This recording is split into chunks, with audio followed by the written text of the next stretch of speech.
السلام عليكم ورحمة الله تعالى وبركاته. اليوم انا غنحضر معكم القريشات اللي كيجيو رطبين بحال القطن. كنعملوا كاس ونص ديال ديال الحليب عفوا. تبعوا معايا المقادير: كاس ونص د الحليب مع نص كاس ديال السكر. كنحركوهم بحال اللي كتشوفوا. كنزيدوا عليهم مغروفه، ها هي مغروفه كبيره ديال الخميره الفوريه ديال الخبز. كنحركوهم وكنغطيو هذا الخليط وكنخليوه يخمر.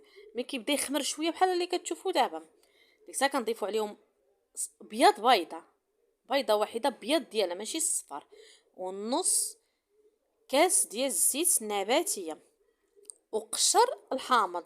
اللي ما عندوش الا الحامض يعمل الليمون، اللي ما عندوش الليمون يعمل شاصي ديال الفاني. وكنزيدو نحركوهم قبيصه مليحه طبيعه الحال، وكنحركو هاد السوائل مع بعضهم. ديك الساعه اما نعجنو في العجانه ولا باليد. عندنا نص كيلو ديال الطحين، تقدر ديرلك نص كيلو كامل، يقدر ديرلك لا على حسب النوعيه ديال الدقيق اللي عندك. انا نعجنو في العجانه، نبقى نضيف الطحين تدريجيا حتى كتعجن معايا العجينه وكتجي رطبه، ما خصهاش تجي قاصحه، يجيو رطبين.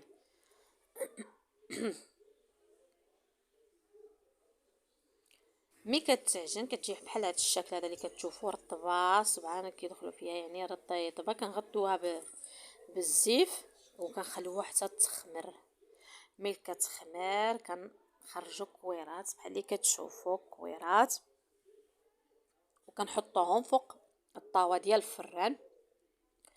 كويرات على حسب اللي كيبغيهم كبارين، اللي كيبغيهم صغارين، داكشي اختياري. انا عملتهم كبارين. بعد ملي كنعملهم كنبقاو نوركو عليهم بيدنا، هذا بحال هاد الطريقه كنوركو عليهم باش ما يجيوش مدقسين شحال كنوركو عليهم حيت باقي يخماروا. اللي كتشوفوا انا وركت عليهم كاملين. كنغطيوهم عاوتاني بالدرام. كنوجدو ديك صفار بيضه اللي كان بقى لنا مع شويش ديال الحليب، كنحركوهم كندهنو شويش بشويش باش ما يسفشوش لينا، باش ما تزلوش ديك الخميره غير بشويش عيطه. ديك الساعه كندخلوهم يطيبوا في الفران. الفران كيكون سخون، ملي كندخلوهم كنقصوا السخانه وكيطيبوا من تحت، ومن بعد كنفتحوا عليهم الفوق. الفران ديال الضو انا طيبتهم، شوف كيفاش كيجيو رطبين بحال القطن. المهم كيجيو غزلان كيذوبوا في الفم. عدلوهم وما تنساوش تشتركوا معنا في القناه.